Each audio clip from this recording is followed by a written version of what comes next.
United States takes an oath to preserve, protect, and defend the nation they serve. The pledge demands courageous and difficult decisions.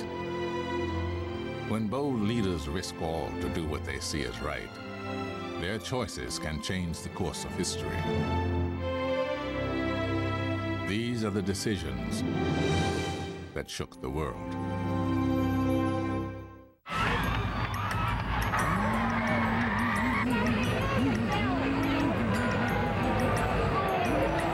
It is 1963, and black Americans are struggling against the racial injustice and widespread violence inflicted upon them. Their outcry has led President John F. Kennedy to propose a sweeping new civil rights bill.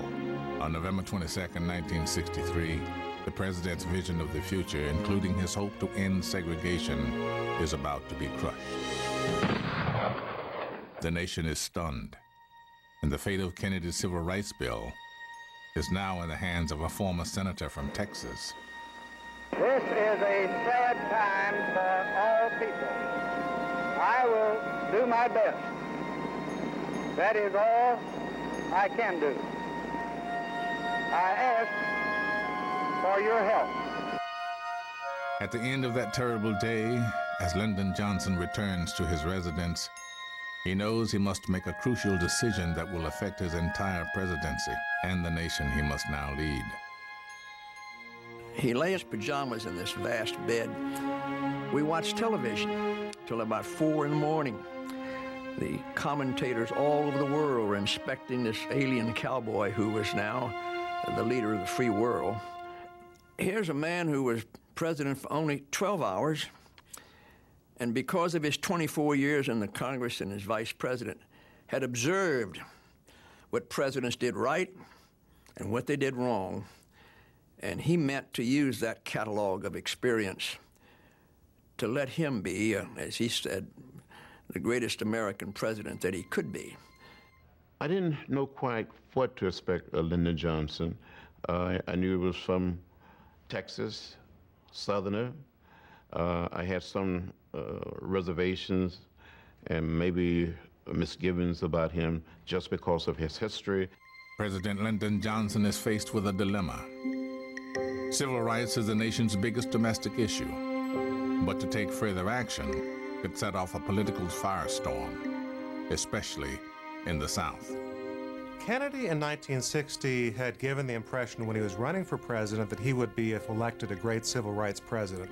He said, if I'm elected, I'm going to end discrimination against black Americans with a stroke of the pen. But by 1963, Kennedy had done little to end segregation. He didn't want to alienate white Southern politicians who had been firmly opposed to granting civil rights to blacks, politicians he needed for his other programs. Both white and colored cannot be permitted to live and work in peace and harmony as we all want to do. Only by the summer of 1963 did Kennedy really act. The fires of frustration and discord are burning in every city. Next week, I shall ask the Congress of the United States to act, to make a commitment it has not fully made in this century to the proposition that race has no place in American life or law. The proposed civil rights bill would make it illegal for public places such as restaurants, hotels, and movie theaters to ban black customers. Lord is on our side. Lord is on our side. The farmer in the dale. Hi-yo, the berry-o, the farmer in the dale. I'm sorry, I did not choose to sell your ticket. You do not choose to sell me a ticket? Is this because of my race? No comment. No comment. Can I be admitted? No, sir, you cannot be admitted. Why? I am not going to serve you. Because of my race? I'm not going to serve you. Because of my race. Move on. But in the wake of his speech, Kennedy's popularity dropped, and the violence against blacks continued.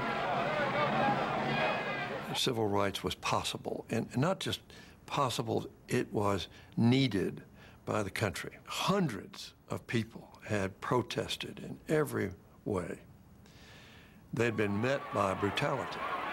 Hoses turned on them, buses set afire. some people killed. Kennedy's Civil Rights Bill had been languishing, locked up in the Senate. President Kennedy was unable to spring it loose. I heard it on the radio that the President of the United States had been assassinated. I was shocked.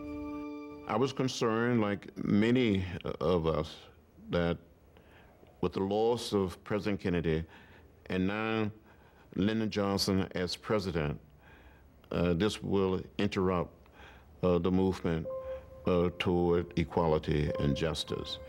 I don't think anybody could have been sure with Kennedy's assassination what Johnson would do. His previous attitudes in the Senate from the time he first came there was one of accommodating the racial inclinations of his strongest supporters in Texas.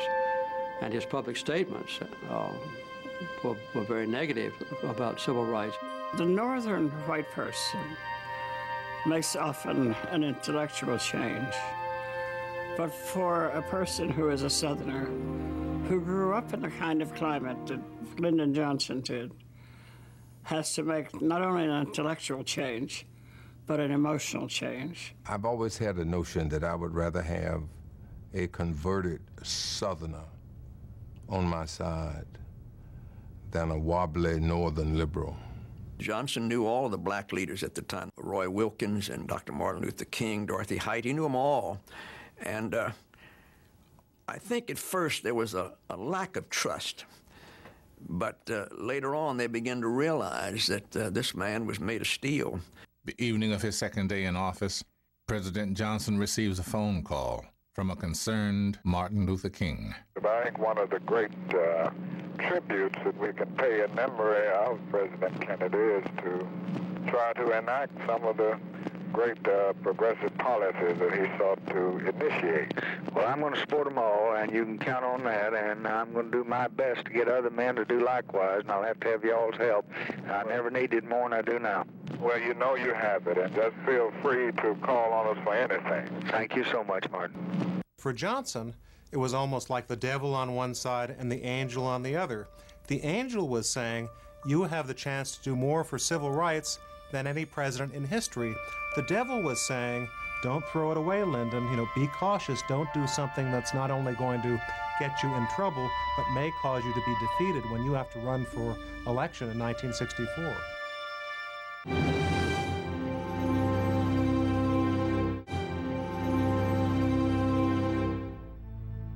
I took an oath, Johnson would later say. But for millions of Americans, I was still illegitimate, a naked man with no presidential covering, a pretender to the throne, an illegal usurper. He knew that he was into office as a white Southerner. A lot of people were very suspicious. He looked back on his record and he was running for the Senate from Texas, and in certain ways, you know, was fairly liberal, but on civil rights, he gives these speeches that are essentially white supremacist speeches. When running for Congress in 1948, Johnson had told his constituents, the civil rights program is a farce and a sham, an effort to set up a police state in the guise of liberty. I am opposed to that program. Where Johnson came from, the Southern roots were deep and abiding. So he understood with great clarity the dangers, the electoral dangers of being out in front on a civil rights bill.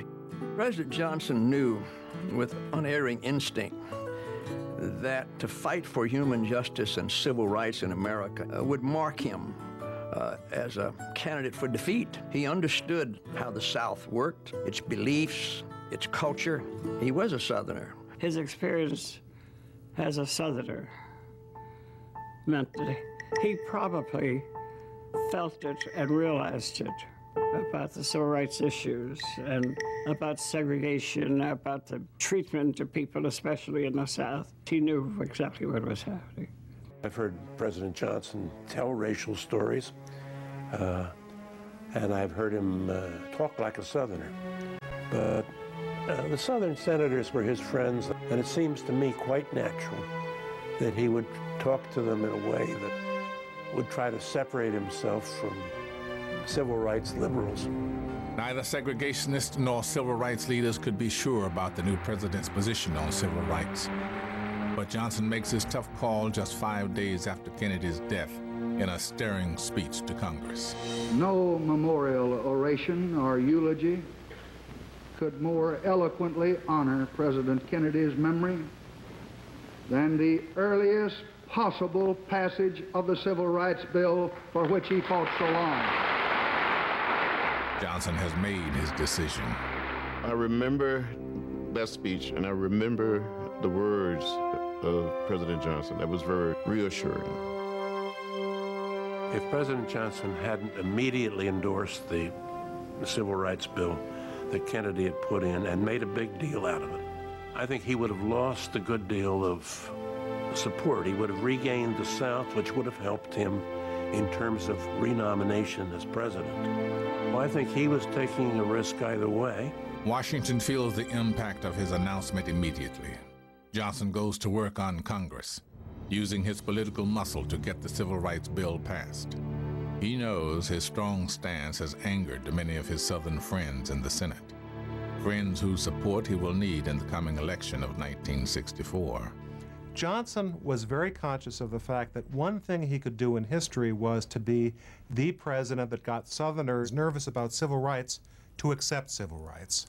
And one way he felt he could do that, especially in private, was to use the N-word, which was sort of a way of showing, I haven't changed that much, don't think I'm a turncoat. I heard him say to Paul Douglas, Paul, well, we're going to get the Civil Rights Bill up at 2 o'clock, and I want you to be there. And Johnson walked down and turned the corner, and there was Sam Ervin of North Carolina on the phone. Johnson rapped on the phone booth, Sam, we're going to get the nigger bill up at 2 o'clock. At the time, Senator Richard Russell of Georgia is just about the most powerful person in the Senate, and he's dead set against the Civil Rights Bill. We are not yet ready to surrender in our opposition to this bill, which we feel is a perversion of the American way of life. With great affection, and the President grabbed Russell by the shoulder and he says, Dick, I love you and I owe you. If you hadn't made me leader, I would never have become vice president. And if I hadn't been vice president, I wouldn't be sitting where I am today. So all that I am, I owe you, which is why I want to tell you, don't get in my way on this Civil Rights Bill or I'll run you down. And I remember Russell, and those rolling accents of his Georgia countryside, said, well, Mr. President, he said, you may very well do that.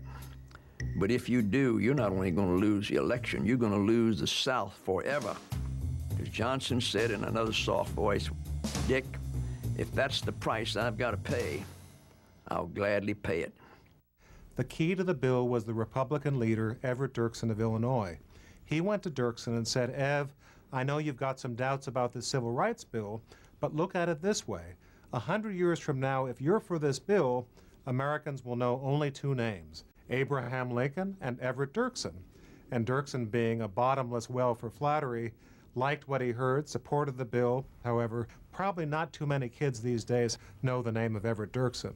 Johnson had a rich appreciation of human foibles. He just delighted in talking to people who sounded highly moral and were living a salacious life off stage. One particular senator is on the floor trying to block the Civil Rights Bill with a filibuster. Humphrey told Johnson a senator was doing this, and Johnson said, my God, that guy's got a Negro mistress. How can he do that? And Humphrey said, I had no idea that he had a mistress of any kind. Johnson orders that a call be made to the woman in question. And a few minutes later, the phone rings in the Democratic cloakroom. The senator gets on the phone. Humphrey's positioned to listen to him, and he hears this guy saying, yes, dear, no, no, no, but I'm... And then finally saying, I didn't know it meant that much to you. And then walking back on the floor and attacking the people who were against the bill and saying that now he understood it, he was going to vote to break the filibuster. It's the day of decision on Capitol Hill as the U.S. Senate clears the way for the Civil Rights Bill by voting to limit debate on the measure. GOP leader Everett Dirksen left and Democratic whip Hubert Humphrey mustered 4 votes more than the necessary majority. I think the key to Johnson being so driven was, after his serious heart attack in 1955, Johnson always assumed that he would die before the age of 65. So when he was working for a civil rights bill, in his brain was, I'd better do it today because I might die tomorrow. This is my 9th anniversary of my heart attack today. Oh, is that so? Well, this is Johnson pushes through this major step on the road to racial equality. With Martin Luther King at his side, he signs the Civil Rights Act of 1964. When you look back, from emancipation to the Civil Rights Act of 1964 was a long time. So there was no way that you could do anything but rejoice and really feel that we'd hit a landmark. Even as he was luxuriating in the passage of the Civil Rights Bill, what was really on his mind inside was, oh my God, what is this going to do to me? He had to assume that it was going to hurt politically. I mean, the civil rights was not a popular issue with the vast majority of people. And indeed, on the night that he signed the 1964 Civil Rights Act, he said to Moyers, we're turning the South over to the Republican Party for my lifetime and yours. He wanted to get some credit for civil rights. He didn't want it all to go to President Kennedy or to Bobby Kennedy. And obviously voting was the way in which the civil rights leaders were thinking. Now Johnson has another tough call to make. Civil rights leaders are pressuring him to support a voting rights bill. But he knows the timing is bad. Any further civil rights legislation could jeopardize his chances in the upcoming November elections. oh, yeah. Before the 1964 presidential elections, hundreds of volunteers, white and black, traveled to Mississippi to help register black voters. It would later become known as Freedom Summer. Most likely a cop won't try to chunk you in here, but he will hit you across here. You can generally take those licks.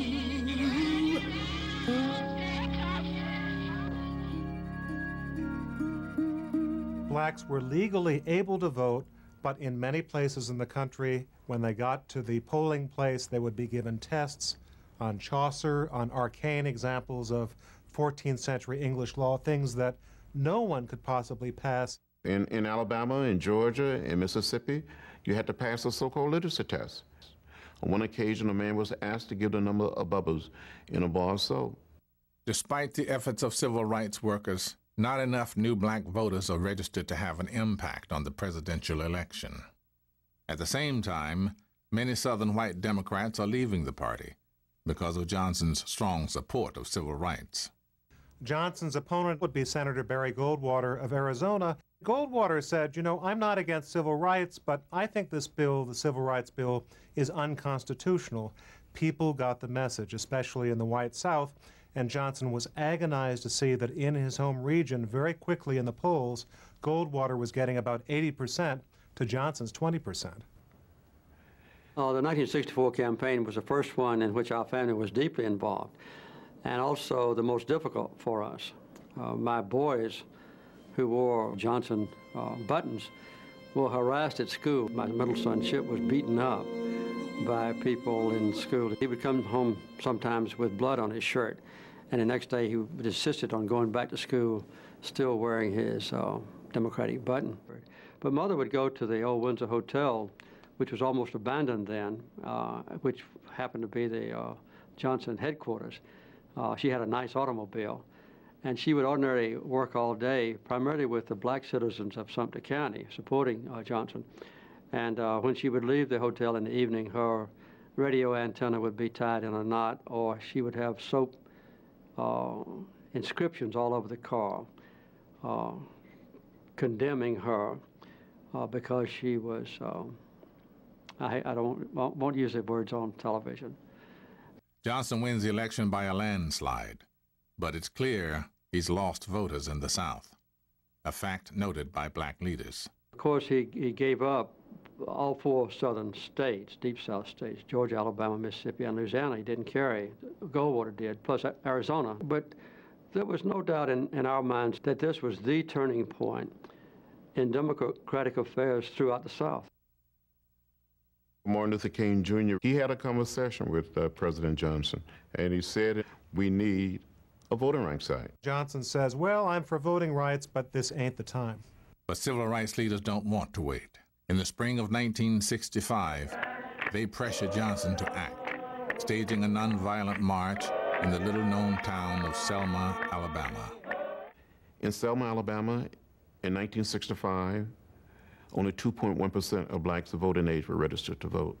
So on Sunday, March 7, 1965, about 600 of us held a nonviolent workshop.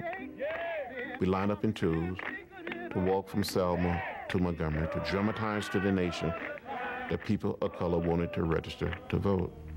We came to the apex of the Edmund Pettus Bridge, crossing the Alabama River. On the other side, you saw a sea of blue, Alabama state troopers.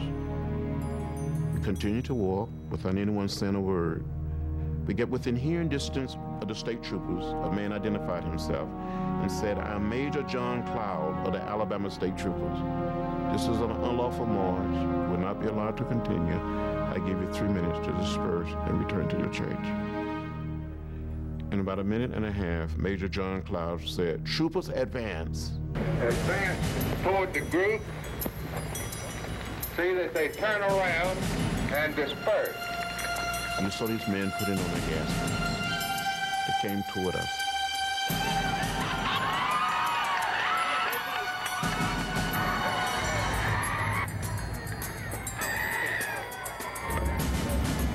Beating us with nightsticks and bull whips, shrimping us with horses, releasing the tear gas.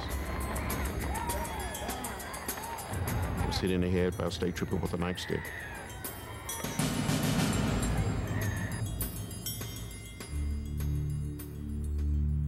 And had a concussion there at the bridge. I thought I was going to die. A lot of white Americans were on the fence on civil rights. Then they saw those pictures on television from Selma. That was something new and horrible. It converted a lot of Americans. Johnson clearly saw that march as something that would help him get the Voting Rights Act passed. Johnson calls Congress to an extraordinary nighttime session, demanding that they pass his voting rights bill. And for the first time in history, an American president speaks the credo of the civil rights movement. I will never, ever forget that speech. Lyndon Johnson spoke to a joint session of the Congress as he spoke to the nation. He started that speech off that night by saying, "I speak tonight for the dignity of man and for the destiny of democracy." At times, history and fate meet at a single time, in a single place, to shape a turning point in man's unending search for freedom. So it was last week in Selma, Alabama. The harsh fact is that in many places in this country, men and women are kept from voting simply because they're Negroes. Their cause must be our cause too, because it's not just Negroes, but really it's all of us who must overcome the crippling legacy of bigotry and injustice. And we shall overcome.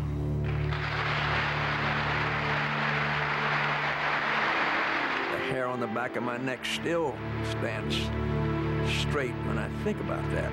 His mood after that speech was exultant. I mean, you know, I think great politicians are like great actors. They know when they've given a great performance. And he felt it, because to be in that chamber and to feel what was going on, they moved through that hall like a twanging wire, an excitement. I wept. I was watching his speech on television, and it sent a wave of transforming opinions and realities, not only throughout the rest of the country, but also through the South. I was sitting with Martin Luther King Jr. in the home of a local family in Selma when we heard Lyndon Johnson say, "And we shall overcome." We knew then that we would make it from Selma to Montgomery, and we knew then that the Voting Rights Act would be passed. and signed into law by Lyndon Johnson. The Voting Rights Act is passed, and exuberant Johnson flies home to Texas. It was an enormous high. He not only passed voting rights, we just signed Medicare. Oh, I mean, I think he thought this would be one of the things that would mark his reputation in history forever. He wanted to be the education president, the health president, but most of all, he wanted to be the civil rights president. Johnson would have been unnatural if he hadn't expected to be the beloved figure of African Americans. In a way, Johnson was walking on air. There he was down at the ranch. He had passed a lot of the Great Society, and especially this voting rights bill. He thought that he now had the chance to be another Abraham Lincoln, another Franklin Roosevelt. But always with Johnson, there was this nagging worry that something would happen to ruin it all. And within a week, something did.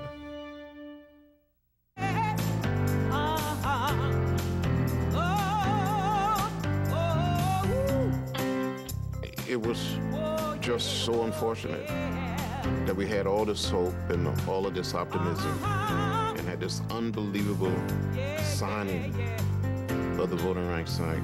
And just a few days later, it was unbelievable violence in Los Angeles.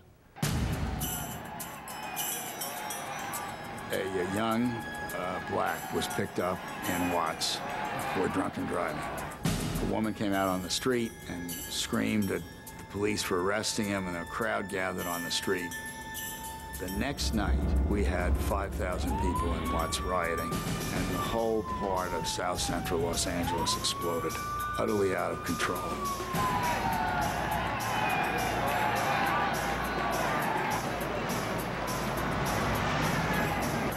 I was in Watts at the time of the riots.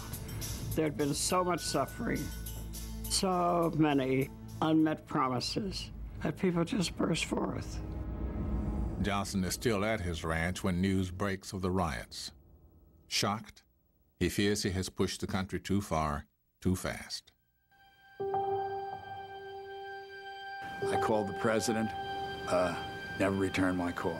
I called him for the second day, the rioting continuing in Watts, never returned my call. The only time in all the years I worked for President Johnson that he never returned a phone call.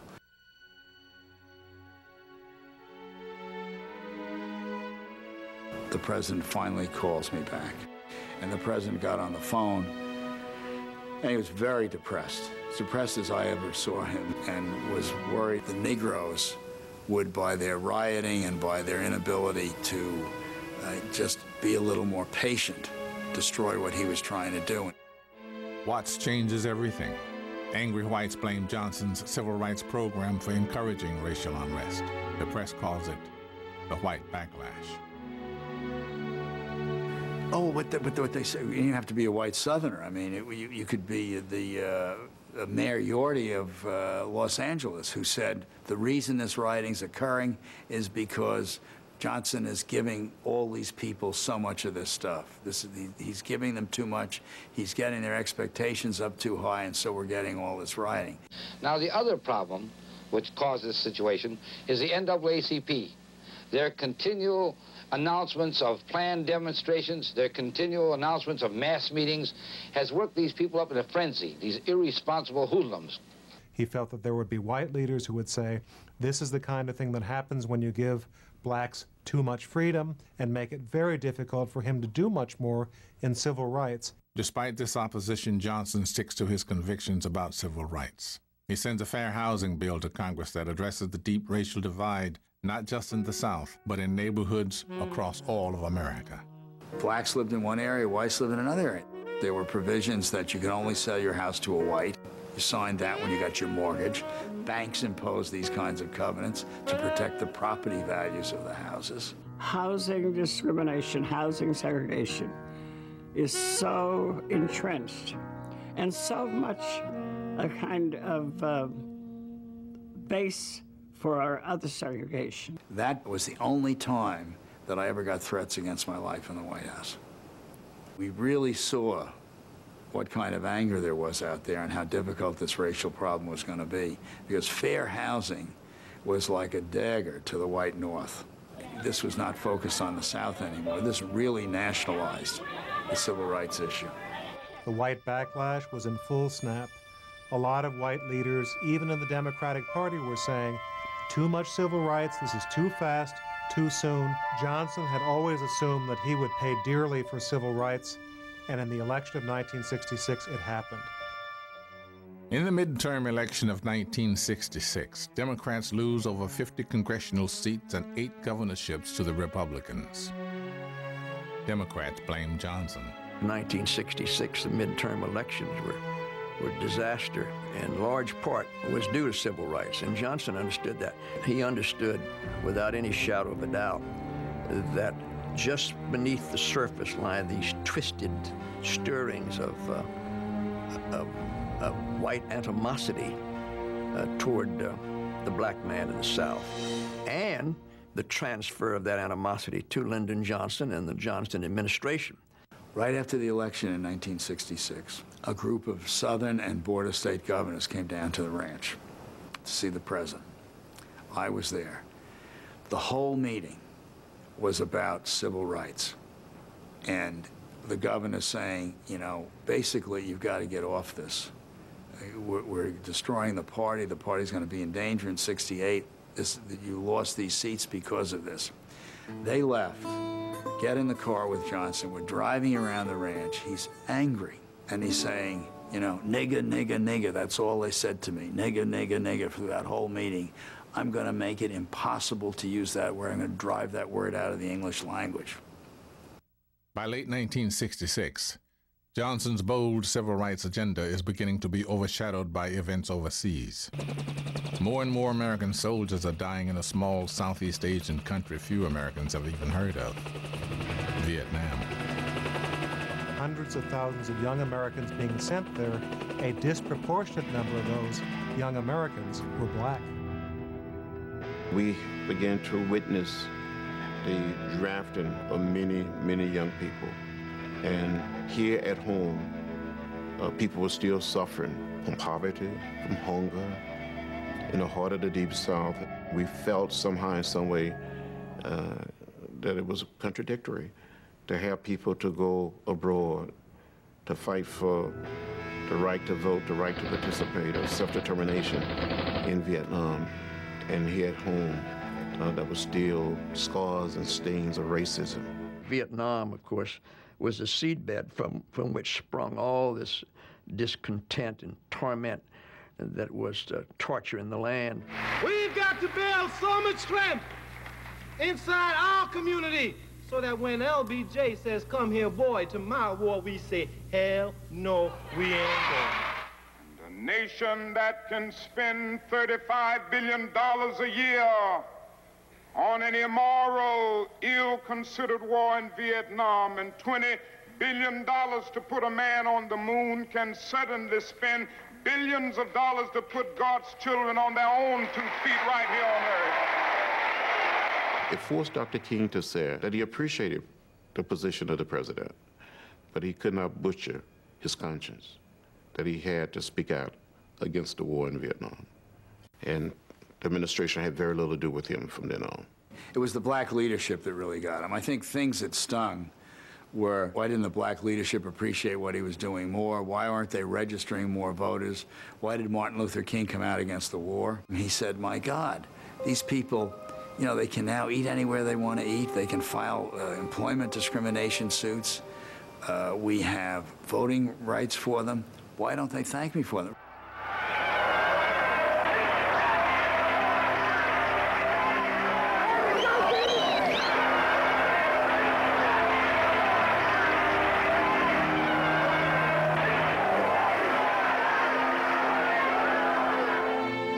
As the quagmire in Vietnam deepens, the nation faces further violence at home. Frustration in poor black neighborhoods mounts, and cities across the country are erupting in riots. First, we have the riots in Detroit, where several people were killed, and then we had riots in Newark. And now we knew we had this massive problem of black discontent, black sense that there was light at the end of the tunnel, but they weren't getting the light fast enough. I mean, all of the things that Johnson was worried about were beginning to happen. Johnson had always dreamt of being president, but by now the presidency for him was a living hell. the city's in flames, campuses irate about the war in Vietnam. I think privately he probably came to the conclusion, if I serve another term, it's going to kill me. Facing opposition within his own party and feeling betrayed by those he sought to help, Johnson is forced to make the most painful decision of his political career. On the last day of March 1968, he appears on national television. I shall not seek, and I will not accept the nomination of my party for another term as your president. Johnson said privately, you know, Congress and I are just like an old married couple. We've been rubbing up against each other for 40 years, and it isn't happening anymore. As bad as things may have seemed to Johnson on the night he renounced the presidency, 4 days later, it got an awful lot worse.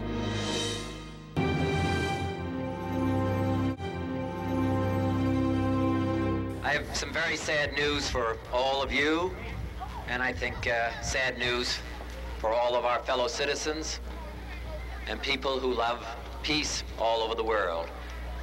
And that is that Martin Luther King was shot and was killed tonight in Memphis.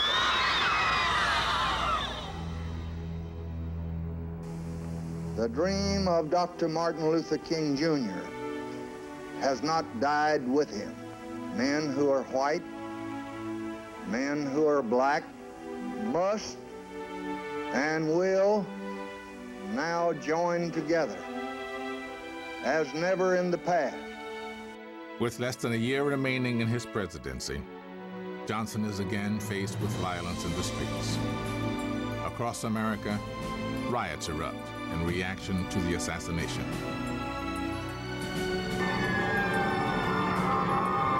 He was terribly worried that this would really tear the country apart.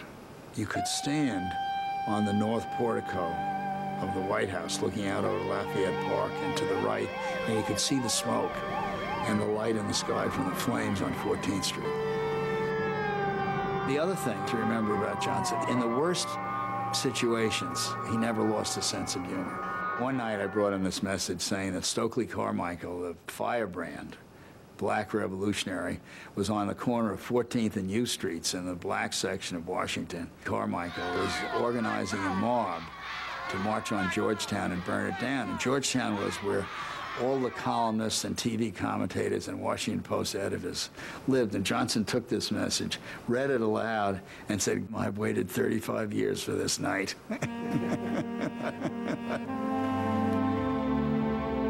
Johnson always knew how to use these moments, and even though all these cities were aflame, he was able to say, this is the moment to do something about fair housing, took the bill out of mothballs. We've been trying to pass fair housing for 2 years, since 1966. And 2 days after King was assassinated, he said to me, we're going to get the fair housing bill. I'm going to go to Speaker McCormick. We'll at least get something out of this assassination. Johnson refuses to give up. On April 11, 1968, his Fair Housing Act is passed. I do not exaggerate when I say that the proudest moments of my presidency have been times such as this. But the victory is bittersweet. It is Johnson's last piece of civil rights legislation. Republican Richard Nixon is elected the next president of the United States. And Lyndon Johnson leaves the White House a depressed man. Inauguration Day, Johnson saw Richard Nixon sworn in, then got on the presidential plane to fly back to Texas. Front door of the plane closed. Johnson pulled out a cigarette, first cigarette he had smoked since his heart attack in 1955. One of his daughters pulled it out of his mouth and said, Daddy, what are you doing? You're going to kill yourself. He took it back and said, I've now raised you girls. I've now been president. Now it's my time. From that point on, he went into a very self-destructive spiral. Without any question, I think he always believed in a fatalistic sort of way that he would die young. And he did. But of course, he helped his own demise and when he went into retirement. He went back to smoking. His belly expanded. He was let his hair grow real long. It was as if he said, I don't have but maybe a year or so to live, so I'm going to do everything that I want to do. It's almost like the end of an opera. Johnson's last public appearance was, of all things, a conference on civil rights at the Lyndon Johnson Library in Austin, December of 1972. Johnson not only wanted to call more attention to what he had done in civil rights, but also a lot of the people he invited were black leaders he hadn't spoken to for years, whom he had fallen out with over Vietnam. Johnson was having particularly bad heart pains, and the doctor said, "Do not go." Johnson went anyway. People were shocked. People there thought he looked almost like death itself. Johnson got up. He slowly climbed the 2 or 3 steps. You could see him popping nitroglycerin pills. He made a speech that was every bit as liberal, every bit as committed to civil rights progress as any of the ones he'd ever made. We know how much still remains to be done. I'm kind of ashamed of myself that I had 6 years and couldn't do more than I did. But if our efforts continue, and if our will is strong, and if our hearts are right, and if courage remains our constant companion, then, my fellow Americans, I am confident we shall overcome. They all came together in enormous bear hugs. It was a lovely reconciliation. It was masterful, masterful. And he was dead in about a month. If Johnson hadn't stepped up to the plate on civil rights, these things might have happened later on, but the process would have been uglier, and it would have been much more difficult to bring this country together. I think the president died very hurt and feeling he would never get credit for what he'd done in civil rights. And I think that he thought he would never be able to receive the kind of credit he felt he deserved for civil rights, not just in his lifetime, but maybe ever. My grandparents lived in roadside shanties where they were sharecroppers. There were only 2 pictures on the wall, Jesus and Roosevelt. And over time that changed to Martin and Kennedy. I'm not sure Johnson ever made the wall. When he'd go into these houses of Negroes in the South or in the North, and he'd see pictures of John Kennedy up there, it stung. I must tell you, I think that President Johnson always felt the shadow of this urbane, witty, youthful, handsome, gallant president that hovered over him. If it hadn't been for Vietnam, President Lyndon Johnson would go down as one of the great presidents because of what he did for civil rights. He just got sidetracked by Vietnam. I think Johnson was as acute and capable and knowledgeable a politician as we've ever seen in this country. It was because of that enlightened and courageous action taken by Lyndon Johnson that I could be seriously considered in other states outside the South as a possible president. I think he showed great wisdom and benevolence and political courage when he decided to adopt civil rights as a major premise of his presidency. A lot of people nowadays, I think, see Lyndon Johnson mainly as a president who made big mistakes in Vietnam. I hope what they'll also see in the future is that this is someone who took big risks for civil rights and changed this country in a way that another person as president may not have been able to do.